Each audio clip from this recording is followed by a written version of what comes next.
Hello there, Grumpy Old Fart here.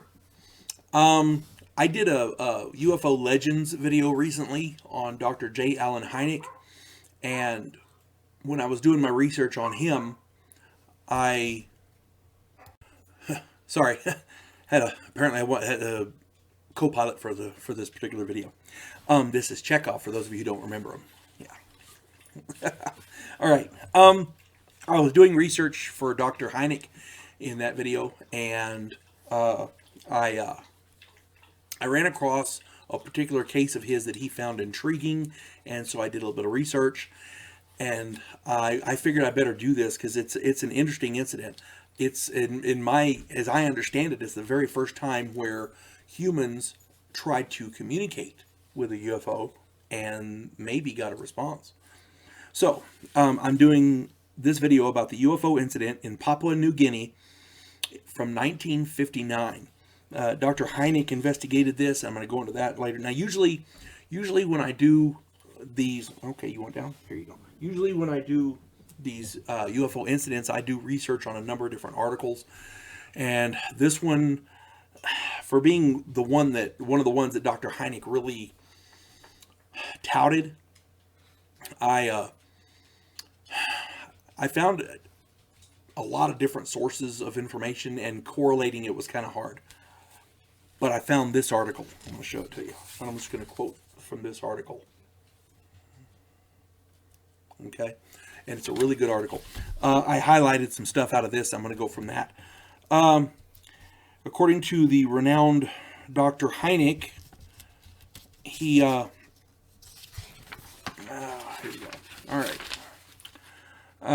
This occurred in the Anglican Mission Village at Boyanai, B-O-I-A-N-A-I, Boyanai, Papua New Guinea, which was at the time of the incident still a territory of Australia. Father William Booth Gill was highly thought of, and he was a skeptic to say the least, especially being a church worker. The first hint of the events came April 5th, 1959, when Father Gill saw a light on an uninhabited nearby Mount Pudi, P-U-D-I. This light, he stated, moved faster than anything he'd ever seen.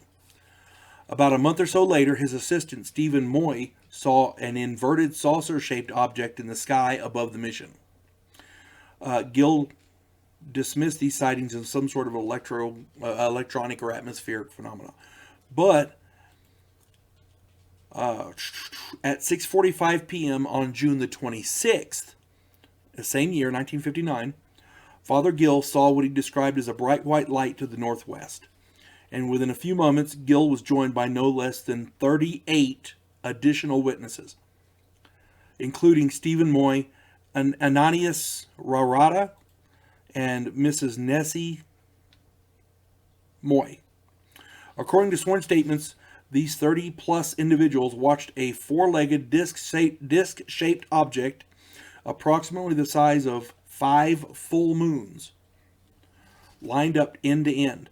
This craft hovered over the mission, and they saw 4 human-like figures that seemed to be performing some kind of a task. They were walking on the top of this disc. A blue light would shine up from the craft at what seemed to be regular intervals, and the witnesses watched the craft and its activities for a full 45 minutes. Until the ship rose into the sky and disappeared at about 7:30 p.m. The witnesses would see several smaller objects appear at 8:30, and 20 minutes later the first craft reappeared. This phenomenal occurrence would last an incredible 4 hours, until cloud cover obscured the view at 10:50. Father Gill prepared a full written report of the event, and 25 other observers signed the document. So this isn't, oh look, somebody said, so-and-so said something. This is a group of people all saw the same thing, and they all signed what would appear, what to me would be a sworn statement.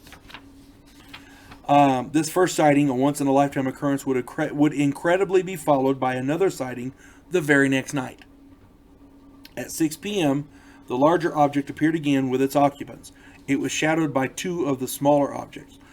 In William Gill's own words, on the large one, two of the figures seemed to be doing something near the center of the deck.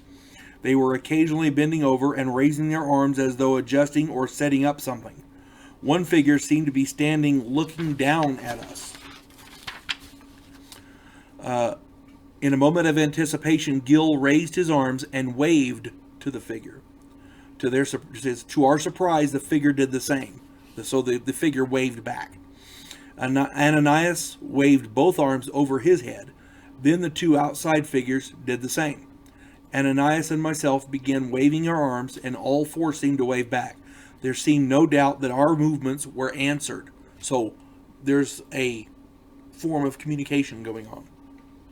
Gill and Ananias continued to occasionally wave, and their waves were returned. Another witness, Eric Kodawara, waved a torch, and there were acknowledgments from the craft. After a church service at 7:45, Gill again came outside to look for the craft, but clouds had appeared and there was no sign of the object. The very next evening, the shining craft would make one more appearance. Gill counted 8 of them at 6:45. At 11:20, Gill heard a loud bang on the roof of the mission. Going outside to see what had happened, he spied 4 UFOs in a circle around the building. These 4 craft were extremely high in the sky. The roof was checked for damage the next morning, but none was found. All investigators found Gill to be an intelligent, impressive individual. One of the most respected civilian groups, the Victorian Flying Saucer Research Society, stated, Gill's reports constitute the most remarkable testimony of intensive UFO activity ever reported to civilian investigators. They were unique because for the first time, credible witnesses had reported the presence of humanoid beings associated with UFOs. Keep in mind, this is 1959. So, the sighting at Papua brought about an unlikely allegiance among UFO research groups in Australia. So there was lasting effect. Normally, these groups are very disparate. They don't. It's going to sound bad. They're like competitors. They want to outdo each other. Oh, I got this UFO and I found that. I researched this sighting and I interviewed these witnesses and blah blah blah. Now they're cooperating. Dr. Hynek and his staff actually interviewed Gill. They visited the site. They searched weather reports. They stood in the same spot that Gill stood. They interviewed other witnesses of the events. They followed up initial inquiries with subsequent visits and interviews, allowing the passage of time to shed its light on the witnesses and what they saw. 14 years after the fantastic events at Papua, Dr. Hynek revisited Papua New Guinea and re-interviewed 6 of the initial witnesses. They all supported William Gill's initial reports and still believe what they saw to be a real craft of some unknown origin. The Papua New Guinea sighting is one of the best documented cases of an unidentified craft of unknown origin in UFO annals. I want to apologize for reading directly from the article, but these people wrote it better than I could. I'm going to give them all the credit in the world. If you have questions about this particular site, let's see if I can get it on there. These people do really, really good work, and all of their reports are interesting. So you have more than one witness on multiple occasions with communication. In 1959, that was unheard of.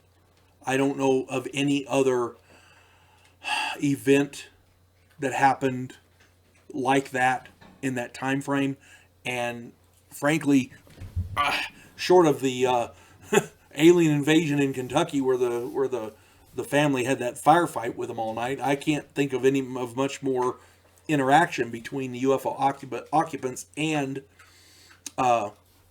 humans. So, this was at least peaceful. You got to give him that. Amen for it being a priest, I guess. At any rate, so do some more research on that, and if you want to put some comments down there, I'll be glad to read them. But I found this quite interesting because I was doing the research for Dr. Hynek, and I came across this. So again, do some research, and if you have some more information or some more comments, please let us know. You folks have a good day. God bless one and all.